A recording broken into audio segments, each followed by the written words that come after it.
My side business was embarrassing. To my family, the same business that generated the $10,000 monthly income I'd been sharing with them.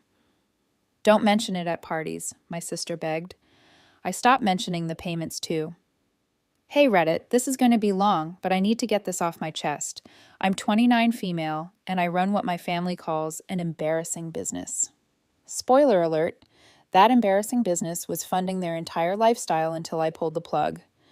Now they're panicking, and honestly, I'm enjoying watching it all burn. Let me start from the beginning. I've always been the creative one in the family. While my sister Natalie, 32, female, was getting her MBA, and my brother Derek, 27, male, was climbing the corporate ladder at some tech company, I was the one making things. Drawing, painting, crafting. Mom and Dad always treated it like a cute hobby, not a real career path. "That's nice, sweetie," Mom would say when I showed her something I'd made. "But what are you going to do for actual work?" Dad was worse. He'd literally pat me on the head like I was still 5 years old. "Artists starve, kiddo. You need to think practical." They pushed me toward accounting, told me I was good with numbers, even though I'd never shown any interest. I lasted exactly 1 semester at community college studying business before I dropped out. The disappointment was crushing. Family dinners became interrogations about my future plans, always with Natalie and Derek sitting there smugly with their degrees and career trajectories. The worst part was how they'd compare us constantly. Natalie got her MBA from a decent state school, and you'd think she'd cured cancer based on how much they celebrated. They threw her this huge graduation party, invited everyone they knew, made speeches about her accomplishments. When I dropped out, Mom cried for a week like I died. I moved out at 21 with my boyfriend Max. We got this tiny apartment in a sketchy part of town, and I started working retail to pay bills. Target specifically, 40 hours a week folding clothes and dealing with entitled customers who treated me like I was invisible. But at night, after Max fell asleep, I'd stay up creating. I taught myself graphic design through YouTube tutorials, learned Photoshop, Illustrator, the whole Adobe suite. Started making digital products, printables, planners, wall art, that kind of thing. My setup was pathetic at first. Old laptop that took 5 minutes to boot up, free software trials I'd restart every month, a corner of our bedroom that served as my office. Max would wake up at 2 a.m. to find me still hunched over my computer, eyes burning, working on some new design.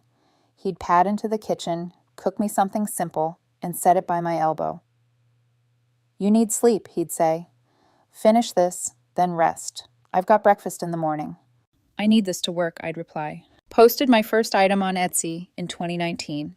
It was a set of minimalist budget planners, sold for $4.99. I made exactly 1 sale that first month. Mom laughed when I told her about it. $4, honey. You made $4 this month." "It's a start," I said. Derek smirked across the table.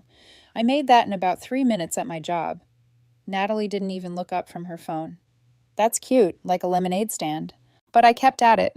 Figured out what people actually wanted, started creating more products, expanded into printable wall art, wedding invitations, party decorations, social media templates. I'd spend my Target shifts mentally designing products, then rush home to create them. By month 3, I was making $200. By month 6, $800.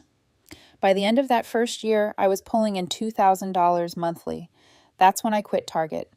Max was nervous. His salary from construction work covered rent and bills, but we had nothing extra. But I was confident. I'd figured something out that was working. My family's response: silence. They just didn't talk about it. When relatives asked what I did, Mom would say, "She does some online crafts thing," with this embarrassed laugh, then immediately pivot to Natalie's marketing director position or Derek's promotion to senior developer. I remember this one Thanksgiving specifically. My Aunt Carol was asking everyone about their jobs. She went around the table. Natalie talked for 10 minutes about her marketing campaigns. Derek explained his coding projects.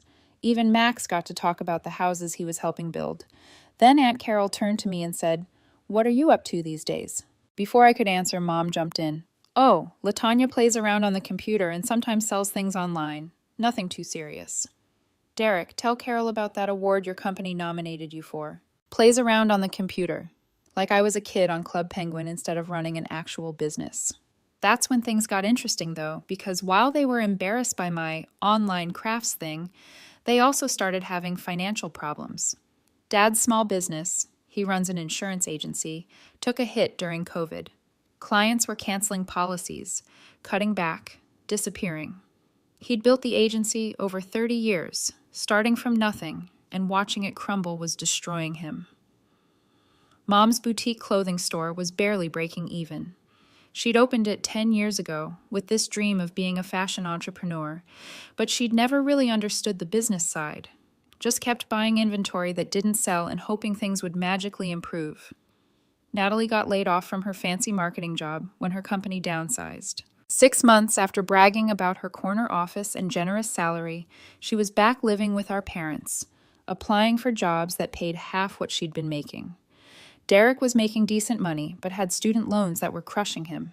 $60,000 in debt for that computer science degree. And the payments were eating his entire paycheck. Meanwhile, my Etsy shop kept growing. I'd figured out the algorithm, understood SEO, knew how to price products competitively. I expanded to multiple platforms, Creative Market, Gumroad, my own website with exclusive designs, reinvested everything into better equipment, professional software, premium design assets. By early 2022, I was making $6,000 a month. By mid-2022, I was consistently hitting $10,000. $10,000 a month from online crafts. That's when they started coming to me for money. Not openly at first. It was subtle, really subtle, like they'd perfected the art of asking without actually asking.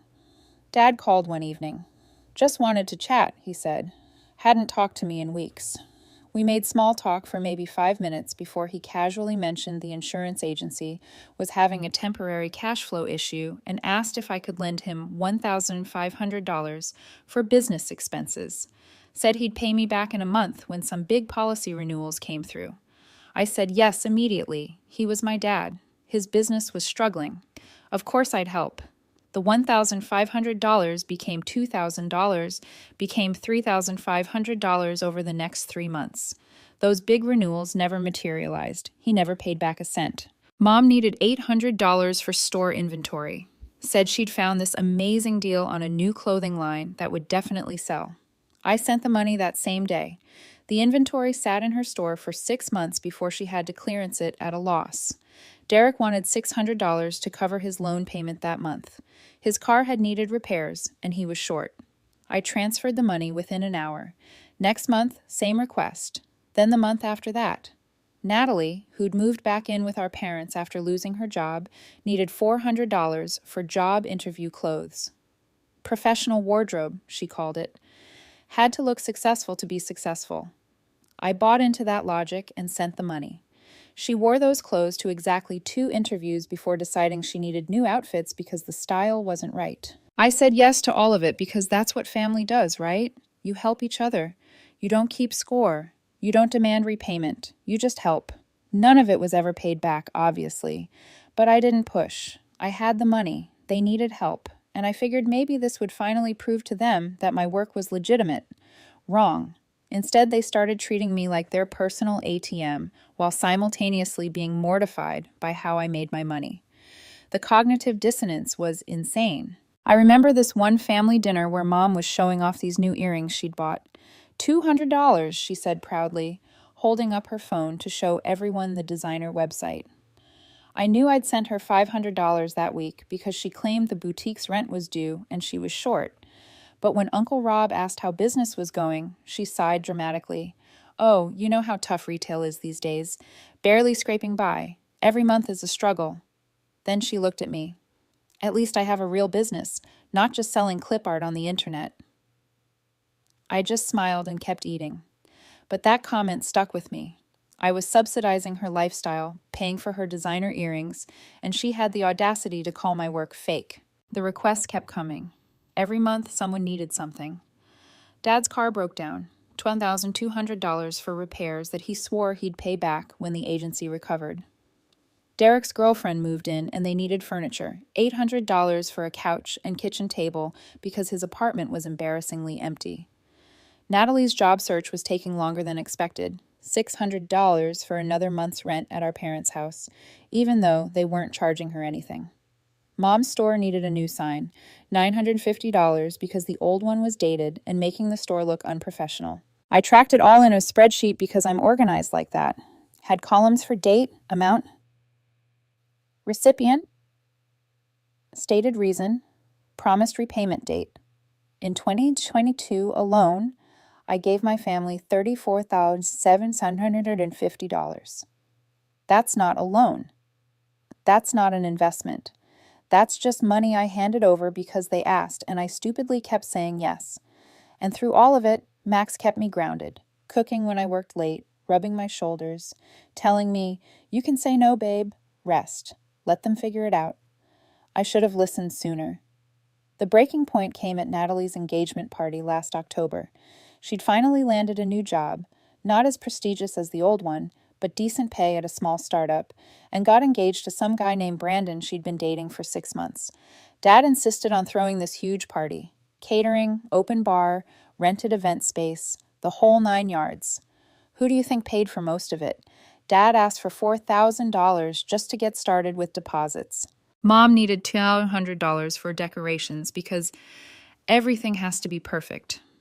Natalie wanted $800 for a new dress because she couldn't possibly wear something from her closet to her own engagement party. I sent all of it without hesitating because I was genuinely happy for her. The party was at this fancy event space with floor-to-ceiling windows and chandeliers. Everyone who mattered to our family was there. Grandparents, aunts, uncles, their country club friends, Natalie's new boss, Brandon's family, who were apparently loaded. His parents owned some pharmaceutical distribution company and acted like they were royalty.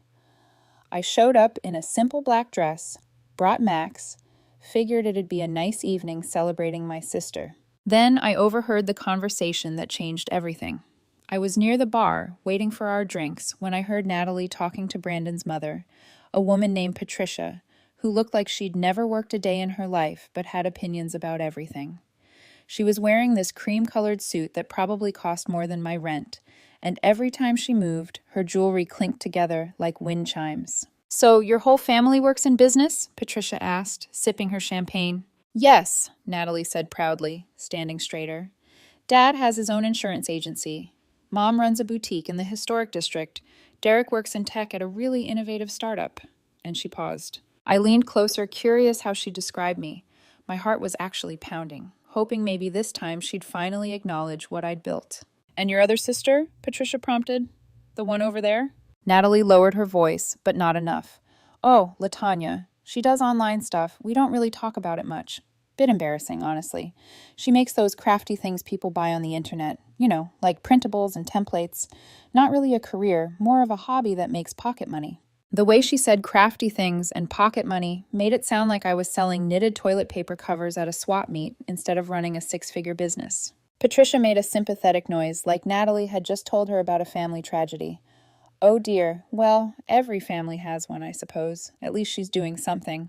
They laughed together, my sister and this stranger, laughing about how embarrassing I was. I stood there, drinks in hand, feeling like I'd been slapped.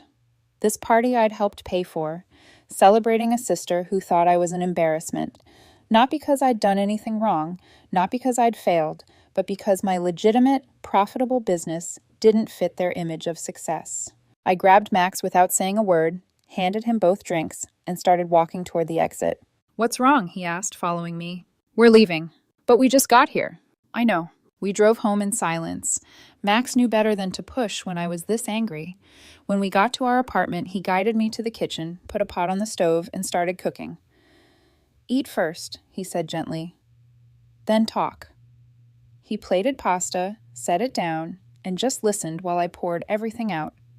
The conversation I'd overheard, the years of dismissive comments, the way they took my money while being ashamed of me. When I was done, he squeezed my hand. "You don't have to prove anything to them. Rest tonight. Tomorrow, set your boundaries. I'm with you, now and when we buy that house next year." After he went to bed, I went straight to my office, pulled up my spreadsheet, and stared at that number. $34,750. $34,750 in 18 months. I'd funded their lifestyle, their business expenses, their wants and needs, while they told people I was an embarrassment, while they dismissed my work as a hobby, while they laughed about me behind my back. I added a new column, payments stopped. Added another, promised repayment date. Added one more, actual repayment amount. That last column was completely empty. Not a single dollar had ever been paid back. The next morning, Dad texted asking for $2,000 for the insurance agency's quarterly taxes. I read it, put my phone down, and went back to designing a new set of Instagram story templates. Didn't respond. Mom called that afternoon. I let it go to voicemail. She needed $1,500 for inventory restock at the boutique, some new designer she'd connected with. Deleted the message. Derek texted Tuesday. Student loan payment was due. Could I spot him $550? Left him on red. For 2 weeks, I ignored every request. It felt amazing. I'd been so conditioned to just say yes, to prove my worth by being useful, that I'd never considered simply stopping. Then Natalie called. I almost didn't answer, but curiosity got the better of me. "LaTanya, oh my God, where have you been? I've been trying to reach you for like a week." "Been busy," I said flatly. "What's up?" "So Brandon's parents want to take us all to dinner at this amazing steakhouse Friday night. Like really upscale, the kind of place where they print your menu without prices. I need to buy a new outfit because I can't show up in anything I already own. Patricia would judge me so hard. Could you send me like $600? I'll totally pay you back after my next paycheck, I promise." I let the silence hang for a moment. Really let it stretch out until it got uncomfortable. "No." "What?" I said no, Natalie. "But why? You always help out. It's not even that much money for you." I laughed. Couldn't help it. Always help out? Natalie, I've given this family over $30,000 in the past year and a half alone. Haven't seen a single dollar back.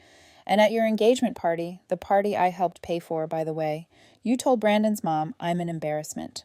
Silence. Long, heavy silence. "You heard that?" Every word about how I make crafty things and it's embarrassing. About how it's not really a career. Fun fact, my hobby makes more money than your real job. Actually, it makes more money than everyone in this family combined. "LaTanya, I didn't mean it like that. Patricia's very traditional, and I was trying to what? Fit in? Impress her? You threw me under the bus to look good to some rich lady you barely know. That's not fair. We're family. Family helps each other." "You're right," I said, feeling that anger rise up hot and righteous in my chest. Family does help each other. But family also doesn't treat each other like an embarrassing secret. Family doesn't take thousands of dollars while calling your work a hobby. Family doesn't lie about what you do to impress strangers. So no, you can't have $600 for a dress. Buy something from your closet, or better yet, ask Patricia, since she's so understanding about family. I hung up. Within an hour, my phone exploded. Natalie called 6 times. Mom called 8. Dad left this long voicemail about responsibility and not being petty over one little comment. Derek texted, saying I was being immature and making everything about me when Natalie was just trying to navigate a complicated social situation. I blocked all of them for 24 hours just to get some peace. When I unblocked them the next day, the messages were even more frantic. Mom crying about how I was tearing the family apart. Dad saying I was being financially abusive by cutting them off without warning. Derek calling me selfish. Natalie sending paragraph after paragraph about how hard things were for her, how stressed she was, how she needed her sister. I read through all of it. Then I sent one group text. For the past year and a half, I've sent this family $34,750. I have detailed records of every transaction, complete with dates, amounts, and the reasons you gave for needing money. None of it has been repaid, despite repeated promises. Meanwhile, you've spent that entire time embarrassed by my work, calling it a hobby, telling people I play around on computers, and literally laughing about me behind my back to strangers. Effective immediately, I'm done being your ATM. Don't ask for money. Don't expect money. Don't hint about money. We can have a relationship as family, but the financial support stops now. This isn't negotiable. Then I muted the conversation and went back to work. Max slid a cup of tea onto my desk, kissed my temple, and murmured, "Proud of you. Let's make dinner early and get some rest." The holidays were interesting. Thanksgiving? I didn't go. Sent a polite message saying Max and I were doing our own thing, having a quiet day together. Mom called, crying about how I was ruining the family tradition. I didn't answer. Christmas, they invited us over like nothing had happened. I was curious, so we went. The tension was immediate. Nobody mentioned money directly, but the elephant was wearing bells and a hat, dancing around the living room. The first thing I noticed was how different everything looked. The house was emptier. Furniture was gone. That expensive coffee table Mom had bought. The leather armchairs Dad loved. The walls had these perfect rectangles where artwork used to hang. The Christmas tree was smaller, decorated with old ornaments instead of the fancy, coordinated ones Mom usually bought. Dad tried the authority card during dinner. "You can't just cut off your family, LaTanya. That's not how this works." "Watch me," I said cheerfully, sipping my wine. Mom's voice cracked. "We're struggling, honey. Really struggling, and you won't even help." "You're right," I agreed. "I won't, because for 18 months I helped constantly while you treated me like an embarrassment. You made your choice then. I'm making mine now." Natalie pulled me aside in the kitchen while I was refilling my glass. She'd been crying. Her mascara was smudged and her eyes were red. "You're being cruel," she said. "Do you know how stressful things have been? Dad's business is failing. Mom might lose the store. Derek's girlfriend left him because he couldn't afford their apartment. And you just sit there with all that money acting like nothing matters." "Things matter," I said calmly. "That's the whole point. My work matters. My effort matters. My feelings matter. You all acted like none of that was true, so I stopped pretending it didn't hurt." "We never meant—" "Yes, you did. You absolutely meant it. Every single time you dismissed my work, every time you called it a hobby, every time you laughed about it, you meant it. You meant it because you believed it. The money didn't change that belief. It just made you hypocrites." She didn't have a response to that. Derek cornered me by the tree. "You know Mom and Dad might lose everything, right? The house, the businesses, all of it. And you could prevent that. You have the money." "Then they should probably make better financial decisions," I suggested. "Maybe stop spending beyond their means. Maybe actually run their businesses properly instead of using me as a safety net." "You've changed," he said accusingly, like it was a bad thing. "No," I corrected.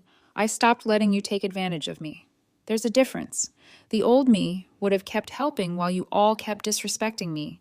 The new me has self-respect." "It's just money, LaTanya." "If it's just money, why do you need mine?" He walked away without answering. Max found me by the coat rack, squeezed my shoulder, and whispered, "You did great.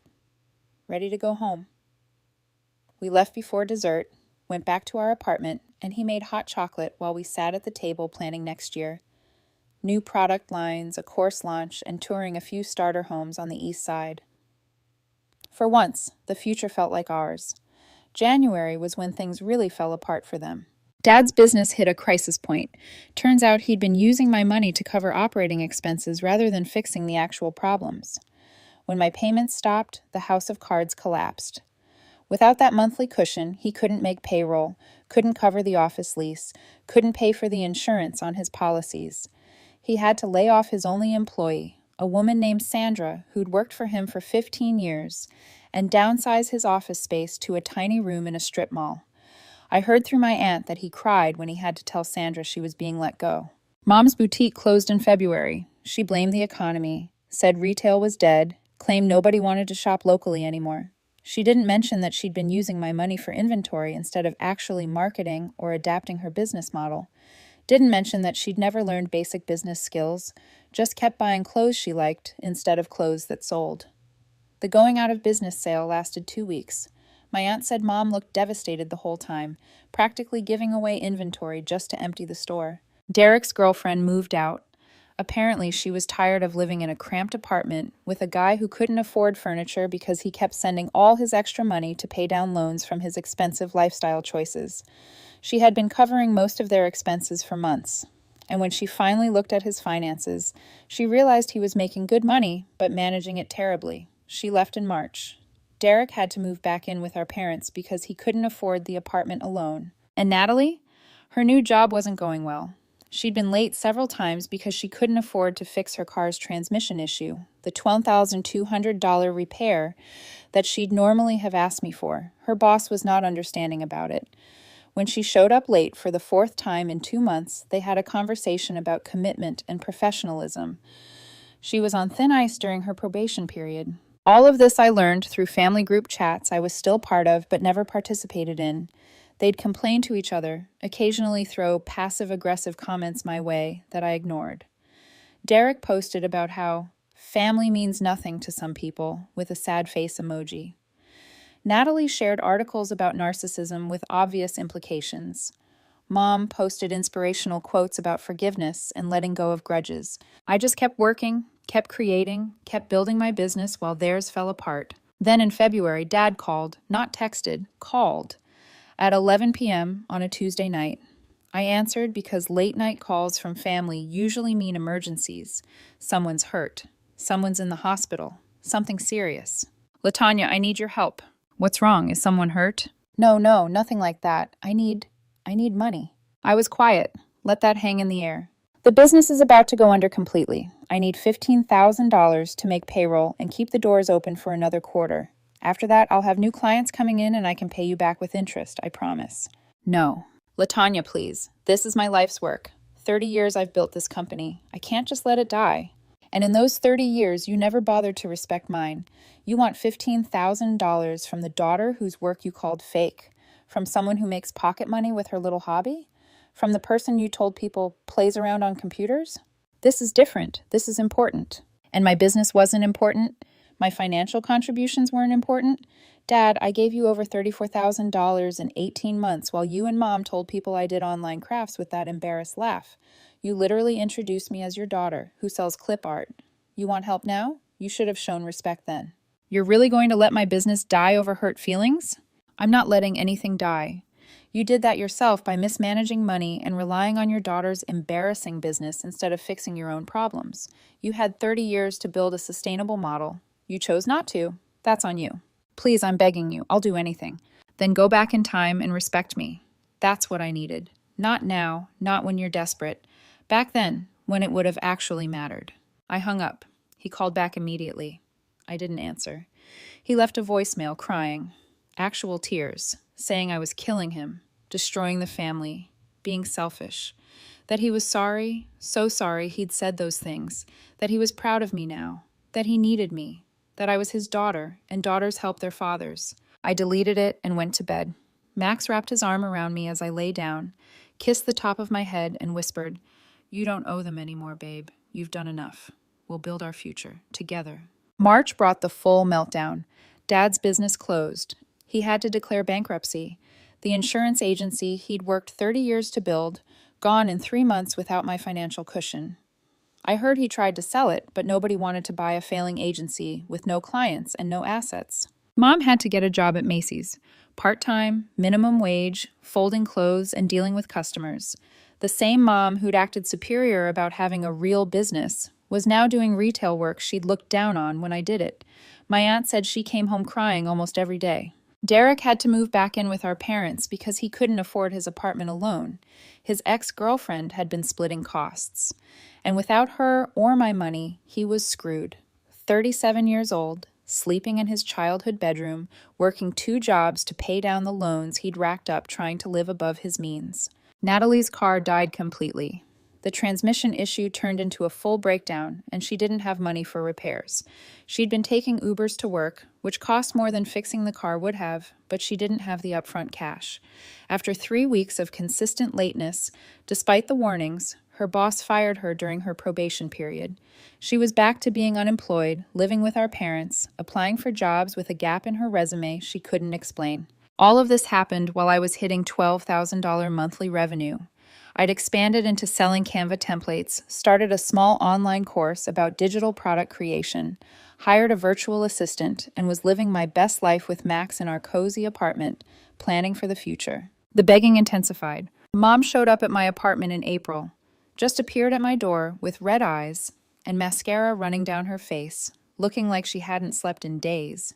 "Please, LaTanya, we need help. Any amount? 50, 100, something." I leaned against the door frame, not inviting her in. "Remember when you introduced me to your book club friends? What did you say I did?" She looked confused, mascara still smudged under her eyes. "What?" "You said I played around on the computer. Those were your exact words. LaTanya plays around on the computer and sometimes sells things, like I was a child with a lemonade stand." "I didn't mean—" "You did mean it. You were ashamed of me. You took my money happily, but couldn't stand to admit where it came from. You'd rather tell people you were barely scraping by than admit your daughter's hobby was keeping you afloat. I'm sorry, she whispered. I'm really sorry. I was wrong. Your business is legitimate. You're successful. You're talented. I should have said that. I should have been proud. I should have bragged about you. You should have, I agreed. But sorry doesn't pay bills, does it? You taught me that. Remember when I was 22 and I asked for help with my first month's rent because I'd just lost my job?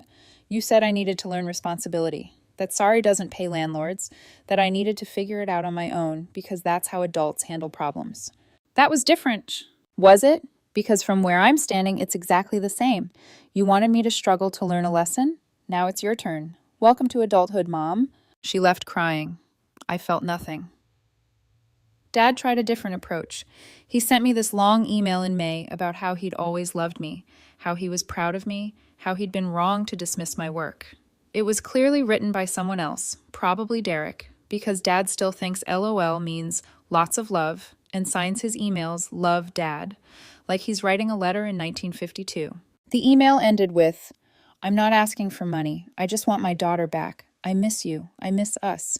Can we please talk? Can we fix this? I know I failed you, but I want to do better. I read it 3 times, almost replied, almost picked up the phone. Then I noticed the subject line, please help. So he was asking for money, just trying to be subtle about it, trying to manipulate me with feelings first, then slip in the request. Classic dad move. I deleted it and blocked his email address. Natalie tried the guilt approach. She sent me pictures throughout May and June of Brandon's family at fancy restaurants, on vacation in the Hamptons, at yacht parties, living their best life. Then she sent pictures of herself eating ramen, wearing old clothes with holes, looking miserable in her childhood bedroom. Is this what you want for me? She texted. To suffer while you have money, while you live in your nice apartment and I'm sleeping in the bed I had in high school, while you're successful and I can't even afford to fix my car? I answered, I want you to understand that money isn't free. Work has value even if you think it's embarrassing. People deserve respect regardless of their career path. Success isn't about having the right degree or the right title. It's about working hard and building something. You never learned those lessons because I made it too easy for you. So yes, this is what I want. I want you to struggle enough to learn what I learned when nobody would help me. She blocked me after that. I didn't care. June brought the call. I'd been half expecting, but still dreading. Natalie was pregnant. Surprise. She and Brandon had decided to move up the wedding because of it. They wanted to be married before the baby came, but she needed help with medical bills because her job, the one she'd lost, had health insurance.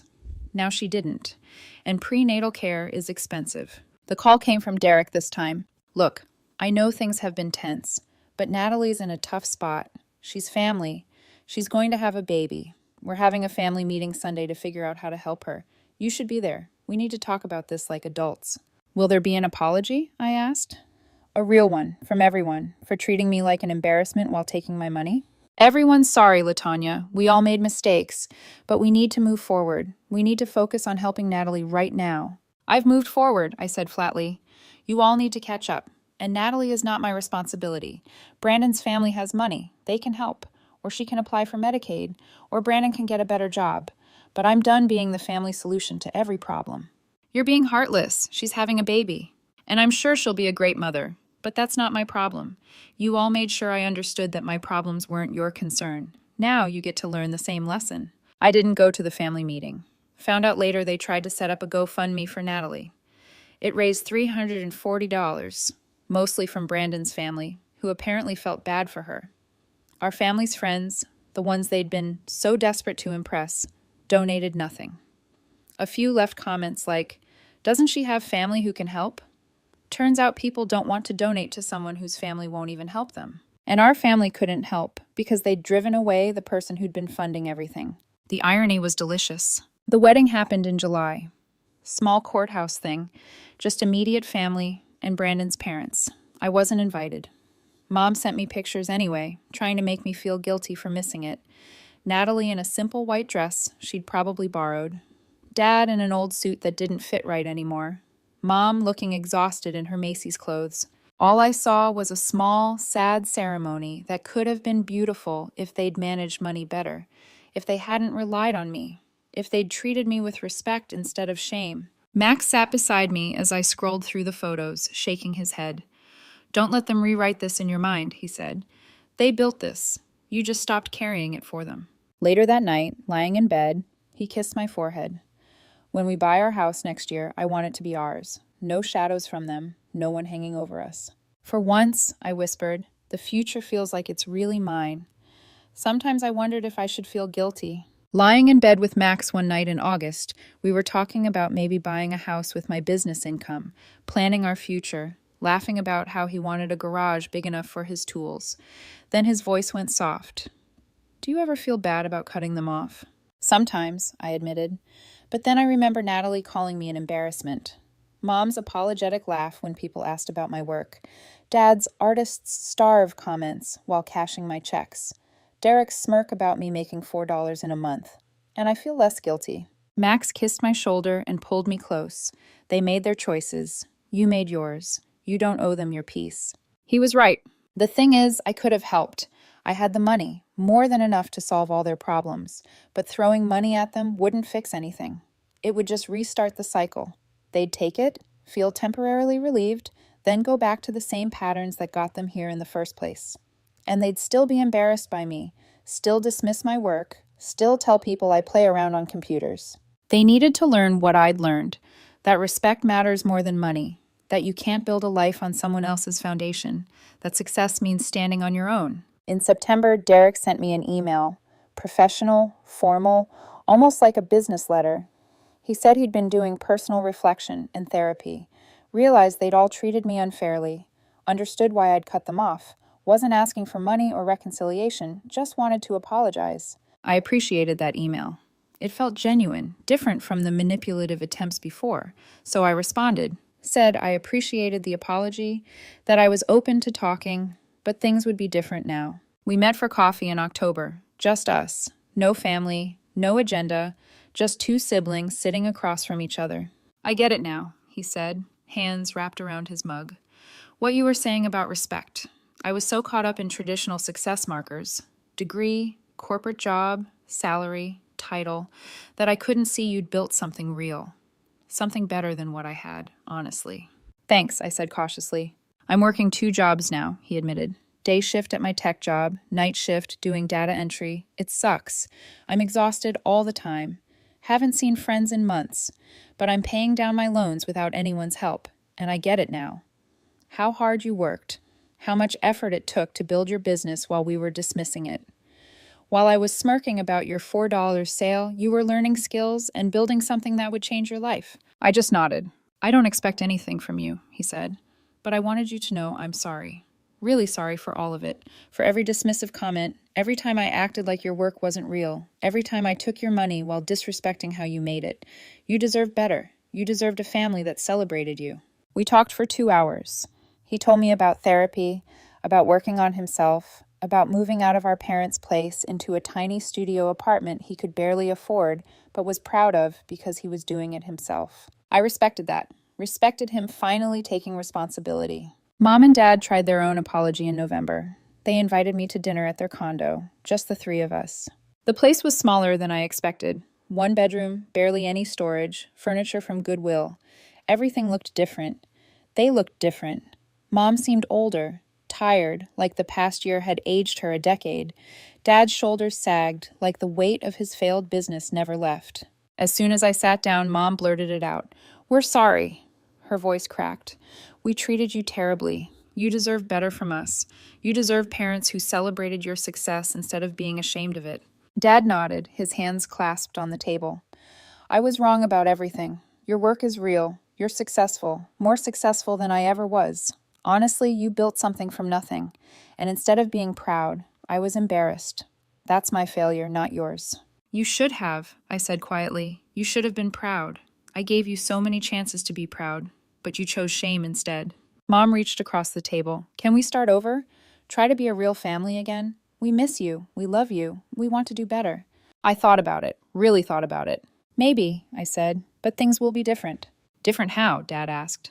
"I'm not your safety net anymore. You need to manage your own finances. You need to live within your means. and you need to respect what I do. Not just tolerate it because you need money, not just accept it because you have no choice.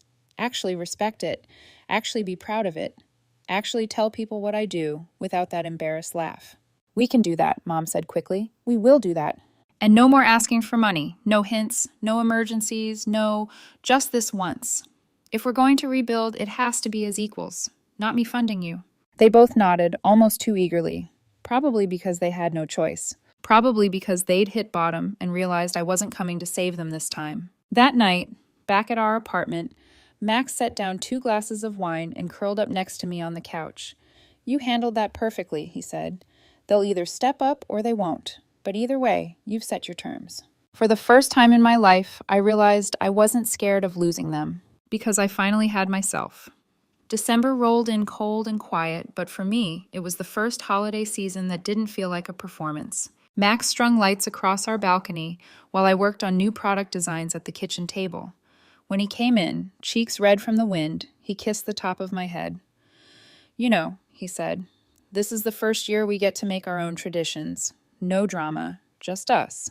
We cooked together. He roasted chicken, I made mashed potatoes, and spent Christmas Eve watching movies under a blanket. No frantic texts from family asking for a little help. No guilt calls about me ruining the tradition. Just peace. I did get a card in the mail, though, from Mom and Dad. Inside was a short handwritten note. We're proud of you. Love, Mom and Dad. No requests, no conditions, just that. I stared at it for a long time before setting it on the mantel. It wasn't everything, but it was something. January came with momentum. My shop hit $15,000 that month. New templates, collaborations, and the online course I'd launched were doing better than I'd dreamed. Max and I sat down one night with notebooks and spreadsheets, planning the next step. House hunting, he grinned, tapping his pencil against the page. You're making enough. I'm saving from construction. We can finally stop renting. Something small, I said. Cozy, with a home office for me and a garage for you. Done, he said, like it was the easiest promise in the world. Meanwhile, Derek kept his word. He texted occasionally, updating me about therapy, about paying down his loans. Never asked for money, never tried to guilt me. Natalie, though, sent me a single message in February. A picture of her newborn baby girl, swaddled in pink.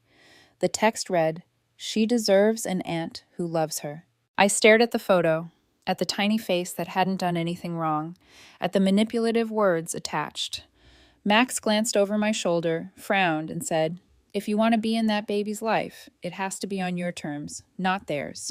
I didn't respond to Natalie, not yet. By spring, Dad called, not to ask for money, but to tell me he'd gotten a part-time consulting job with a friend's insurance firm. It's not much, he admitted, but it's honest, and I'm handling my own bills. Mom had moved up to full-time at Macy's, even managing a few new hires. They sounded tired but steadier. Good, I said simply. That's how it should be. There was a pause, then Dad's voice softened. I know it's late, but I really am proud of you, LaTonya. I believed him this time. April brought an offer letter for me to speak at a digital business conference. They wanted me to talk about scaling a creative side hustle into a 6-figure brand. I almost laughed when I read it, remembering all the times my family told me I was playing around on the computer. Max hugged me tight when I told him. Look at you, he said. From Target cashier to keynote speaker. I hope they serve champagne because I'm bringing a toast. The day of the conference, I stood in front of a packed room, lights hot on my face, slides behind me showing growth charts and product mock-ups, and all I could think was, this is mine. I built this. Afterward, a woman came up, tears in her eyes, and said, my family laughs at my Etsy shop too, but hearing your story, maybe I'm not wasting my time. You're not, I told her. Don't let them shame you out of your success. That night, back at the hotel, Max poured us wine and clinked his glass against mine. To our future house, he said. To our peace. To you. I smiled, a weight lifting from my chest that I didn't even know I'd been carrying. To respect, I added, because without it, none of the rest matters. And for the first time in my life, I truly believed it.